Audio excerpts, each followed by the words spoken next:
দিয়েছেন মাননীয় প্রধানমন্ত্রী।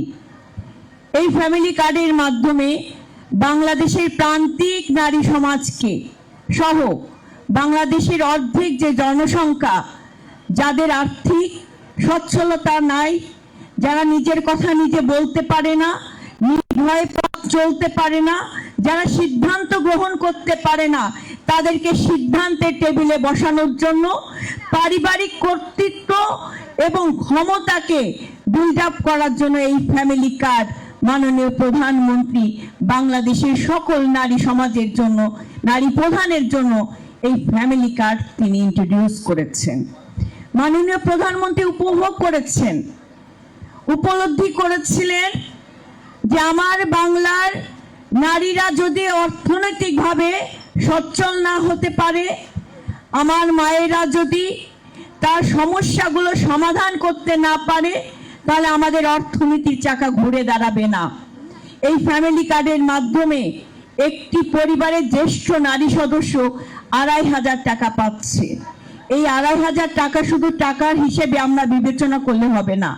আমার একজন সুফলভোগী মা বলে গেলেন, এই টাকা দিয়ে আমি হাঁস মুরগি পালবো, এই টাকা দিয়ে আমি হাঁস মুরগি পেলে আমি আরো আমার অর্থনৈতিক অবস্থান আরো সচ্ছল করার চেষ্টা করব। অর্থাৎ সরকার যেটা করার চেষ্টা করছে, আপনাকে কিছু অর্থ দিয়ে সহযোগিতা করছে, এবং সেই অর্থটা আপনি কোন খাতে লাগাবেন, আপনার অর্থনীতির চাকাকে আরো কতটা ত্বরান্বিত করবে, সেটা আপনাকে চিন্তা ভাবনায় আনতে হবে। তো আমি সেই মায়ের কথায় উদ্বুদ্ধ হয়েছি। তিনি এই টাকা দিয়ে বিলাসিতা করবেন না, এই টাকা দিয়ে অপচয় করবেন না, এই টাকা তিনি তার পরিবারকে আরো সমৃদ্ধশালী করার জন্য, অর্থনৈতিকভাবে শক্তিশালী করার জন্য তিনি ব্যবস্থা গ্রহণের কথা বলেছেন। এভাবে করেই আমাদের সকল নারীদেরকে একজনের হাত আর একজন ধরে এভাবে আমাদেরকে এগিয়ে যেতে হবে। নারী সমাজের মুক্তির জন্য মাননীয় প্রধানমন্ত্রী তিনি ঘোষণা করেছেন বিনামূল্যে নারীদেরকে, শিক্ষার্থীদেরকে স্নাতক পর্যন্ত পড়ানো হবে বিনামূল্যে, যেটা দেশনেত্রী বেগম খালেদা জিয়া একাদশ শ্রেণী পর্যন্ত তিনি অবৈতনিক শিক্ষা ব্যবস্থা চালু করেছেন। সেই অবৈতনিক শিক্ষা ব্যবস্থা আমাদের মাননীয় প্রধানমন্ত্রী জনাব তারেক রহমান নারীদের জন্য ঘোষণা করেছেন। তিনি বলেছেন ১ লক্ষ স্বাস্থ্যকর্মীর মাঝে ৮০% নারীদেরকে কর্মসংস্থানের সুযোগ করে দেবেন।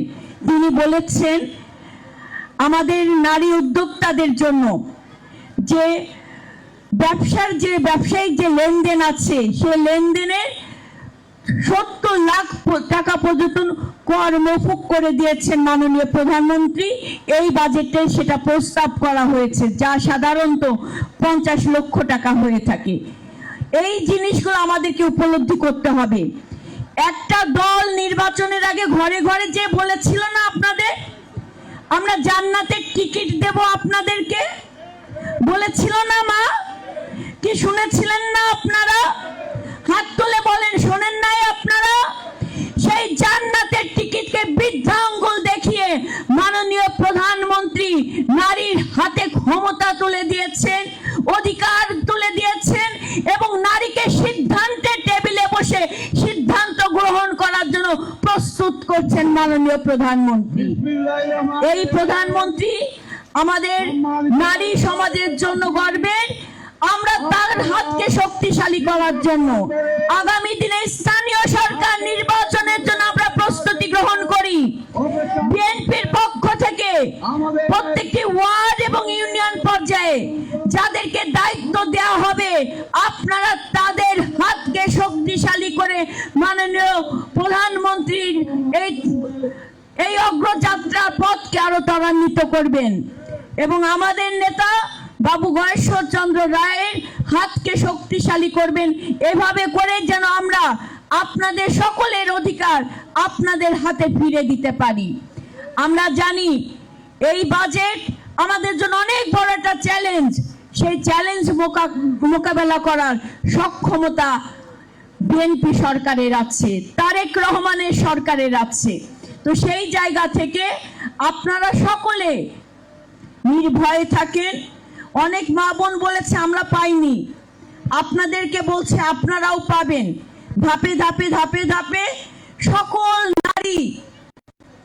সকল নারীরা এই ফ্যামিলি কার্ডের সুফল ভোগ করতে পারবেন। তার পাশাপাশি সরকারি যত প্রণোদনা আছে, যত সেবা আছে, সুরক্ষা সেবা, প্রত্যেকটি সেবা আপনাদের হাতে, আপনাদের দোরগোড়ায় আমরা পৌঁছে দেব, স্বচ্ছতার ভিত্তিতে, ন্যায়ের ভিত্তিতে এবং যথাযথ প্রক্রিয়ার মাধ্যমে।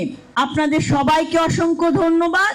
আজকের এই সুন্দর অনুষ্ঠান আপনারা উপভোগ করবেন। আর কিছুক্ষণের মধ্যে আমাদের প্রধান অতিথি জনাব তারেক রহমান, তিনি সরাসরি যুক্ত হবেন। তার আগে আমাদের এই কেরানীগঞ্জের মাটি ও মানুষের নেতা বাবু গয়েশ্বরচন্দ্র রায় বক্তব্য রাখবেন এবং প্রধান অতিথির বক্তব্য শেষ করে তারপরে আমরা ঘরে ফিরে যাব, তাই না? তো আমরা কি পারবো না সবার আগে বাংলাদেশকে ধারণ করতে? পারবো তো? হাত তুলে বলি, পারবো তো?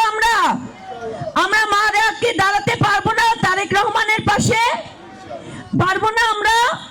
আমরা কি পেরেছি? আপনাদের যে প্রতিশ্রুতি দিয়েছি সেটা পূরণ করতে পেরেছি আমরা? এই বিএনপি সরকার পেরেছে? হাত তুলে বলি, পেরেছে?